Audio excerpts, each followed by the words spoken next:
how you do the face swap in Photoshop. I have Photoshop open and I just want to open the files that I want to use in the face swap. I want to use number 11 and number 12, so I'm going to select both of those. Okay, so they are both open, and what I'm wanting to do is replace the little girl's face and arms in this photo, and I want to take it from this one. So what I'm going to do is you come over and click the lasso tool, and that's how you're going to select the area that you want to use. You want to select a pretty big area because you want to have room to blend. And you also want to be able to line it up with the people next to them. So like I'm going to take part of his face, I'm going to take part of her dress and her hair, and select all of that area. So once you select it, you need to come over and click the move tool. If you don't choose the move tool, it won't move the area that you selected.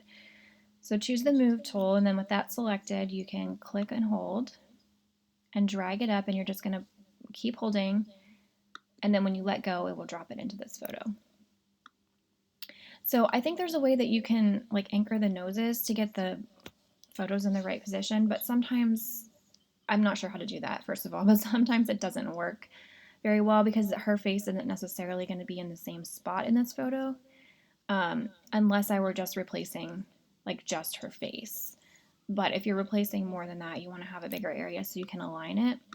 So with the area that I selected, I'm able to go over here and align her sister's dress and her hair. And I'm able to align her brother. Obviously, they're not all in the same exact position, but for the most part, they are. So if I can get it close enough, I'm not going to erase everything. I'm really going to focus on erasing her face and her arms. So I want to get it close enough that I'm going to be able to do that and it's going to look natural. So I think that's good right there. Her dress is lining up. His face is lining up for the most part. It's in a little different position. And then once you have it where you want it, you're going to need to create a layer mask. So you're going to come down here, make sure that the layer is selected. And then I have a Mac, so I'm going to click and hold Option. While I'm holding Option on the keyboard, I'm going to click this layer mask. So that hides what I just replaced onto the photo. So to get what I want back in the photo, I'm going to go over and click this brush tool. And then I'm just going to start brushing. And you want to make sure when you do this that you're letting up on your mouse very often, because if something happens and you need to go back or undo something like that, it will undo everything if you haven't let up on your brush. So I let up on the brush really often. And then selecting that big area that I selected also makes it a lot easier to blend, especially when they're in a little bit of a different position. So I'm just brushing and letting up, trying to stay as close to the areas that I want to replace as possible. So I'm just going to keep brushing until I get all of this erased.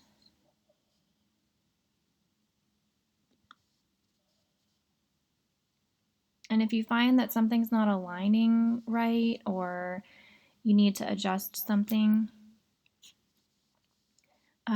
you can go back and grab it again. And it doesn't take very long, so I don't mind having to do it a couple of times if I don't get it right the first time. But for the most part, it's really easy. So I'm just going to erase this and try to get her dress to look natural in here.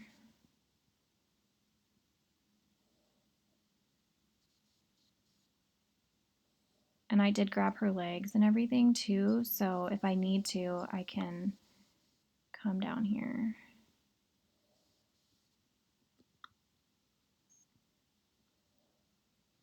keep brushing to get everything to blend.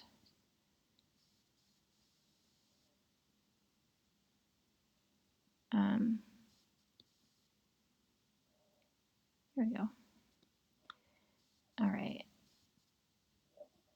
So this is why you want to have the big area, because sometimes even though the face aligns, the rest of the things won't. So I just want to make sure everything looks like it's the way it's supposed to be.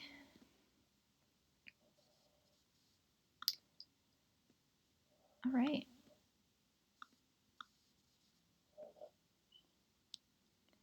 And then I usually just kind of go around and make sure that there's nothing sticking out to me that needs to be fixed. Everything aligns. I didn't go super far with erasing, just tried to stick to the area that I needed. So that looks good to me. So once you're finished, you'll want to come up to File and Export. And export as, because I want it to be a JPEG. Oh, it's, you know what? For some reason, it hasn't been working that way for me. So I've been doing File, Save As, and you can do the same thing. You just come down here and click JPEG, and then it'll make it a copy, which is fine with me because I want to make sure that when it goes into the folder, I know which one is the correct one. And I'll go in and delete the other ones, but I just want to make sure I know. So I save it as a JPEG.